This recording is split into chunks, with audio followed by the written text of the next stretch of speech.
Shalom Bracha, bonjour à tous. Nous poursuivons aujourd'hui avec la 5e Mishnah du 9e Pérec, où la Mishnah nous parle du Pesach Mitzrayim, du Korban Pesach que nos ancêtres avaient fait en Égypte.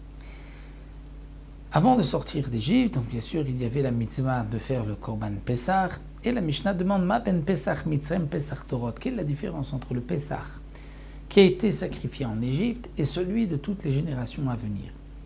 Alors la Mishnah répond Pesach Mitzrayim Mikro Mi Be'asor. Le Pesach d'Égypte devait être acheté le 10 du mois de Nissan.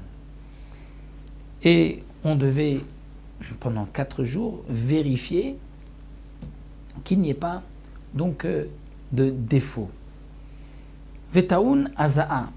Et on devait aussi asperger le sang de ce korban Be'agudat Ezov, c'est-à-dire avec ce bouquet de Ezov, on devait tremper dans le sang et asperger à la mashkof sur le linteau, valshtem et sur les 2 poteaux des portes en Égypte.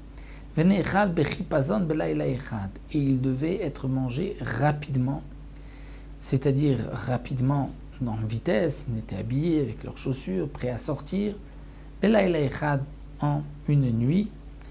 Et le Pesach Dorot, alors que le Pesach des générations, il n'y avait pas cette obligation de mettre du sang sur les portes.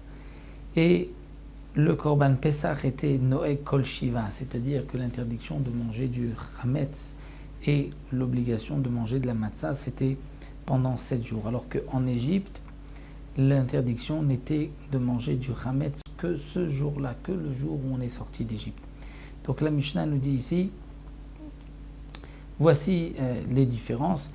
Donc, comme le précise le Barthénora, il y a un petit manque dans la Mishnah parce que c'est marqué Venechal Bechipazon Belayla Echad. Il était mangé en vitesse et Belayla Echad dans une nuit.